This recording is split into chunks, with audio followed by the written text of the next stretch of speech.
যমুনায় পানি বাড়ার সাথে সাথে দেখা দিয়েছে তীব্র ভাঙন। গত কয়েকদিনে সিরাজগঞ্জের কাজীপুর, শাহজাদপুর ও চৌহালি উপজেলার বেশ কয়েকটি এলাকায় তীব্র নদী ভাঙনে বিলীন হয়েছে অর্ধশতাধিক ঘরবাড়ি, বসতভিটা, গাছপালা ও ফসলি জমি।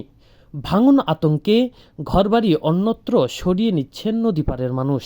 যমুনার এমন আগ্রাসী রূপে দিশেহারা হয়ে পড়েছেন স্থানীয়রা। ভাঙনি ভাঙনি হয় বিন্দিল গরুর ফারাম টারাম যত কিছু আসিল ব্যাক নদীর চলে গেছে, কিছুই নাই আমার ওরা ঘর ধরে যাইলি বের বাড়ি নেই, নদীর গেছে। বিল্ডিং আমার শালার বিল্ডিং সব এক রাজ্যে যাবে গেছে। আমার গাছ গাছালি যে কাটবো তাও সে টাইমও নাই।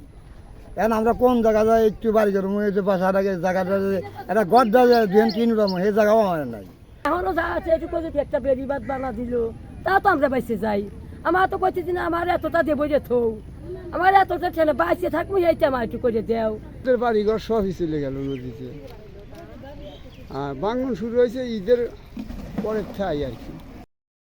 এদিকে ভাঙন রোধে নানা উদ্যোগ নেওয়া হচ্ছে বলে জানিয়েছেন সিরাজগঞ্জ পানি উন্নয়ন বোর্ডের নির্বাহী প্রকৌশলী মাহবুবুর রহমান। বর্তমানে বর্ষা মৌসুম চলমান রয়েছে এবং সিরাজগঞ্জ জেলার মধ্যে দিয়ে যে যমুনা নদী গিয়েছে, এখানে আমাদের 128 কিলোমিটার নদী তীর রয়েছে।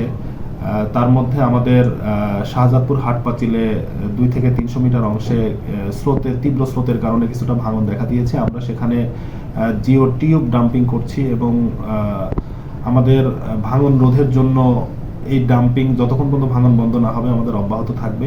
যমুনার তীব্র ভাঙনে নির্ঘুম রাত কাটছে যমুনা পাড়ের মানুষের।